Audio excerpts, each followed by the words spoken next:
Hello, River Landing. Back in the days of driving cattle along the Chisholm Trail, a cowboy who had just been paid and was very grateful for the horse that had carried him for hundreds of miles decided to get something special. He stopped at a general store known for their generous inventory in order to buy a blanket for his horse, the kind that fits under the saddle to provide comfort, protection, and warmth for the animal. The manager of the store had a reputation for quoting the Bible to customers. They would buy a bag of flour and he would say, "Cast your bread upon the water." They would buy some seed and he would say, "And the earth shall yield its increase." They would buy jars for canning and he would say, "My God shall supply all your needs." Everyone thought of him as a good, smart, God-fearing man. Well, the Texan comes in looking for that blanket, and the manager pulls out 2 stacks from under the counter. The blankets in one stack were $2 and in the other $4. Pretty expensive back then. The Texan looked at the $4 blankets and said he was looking for something a little better for his horse.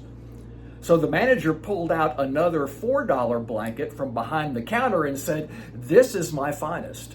It's made of imported wool, hand woven, but it costs $10. The Texan smiled and said, "Nothing's too good for my horse," and bought the blanket. And as he was walking out, other customers waited for the usual Bible verse, but it didn't come until the Texan was out the door. Then the manager smiled and said, "He was a stranger, and I took him in."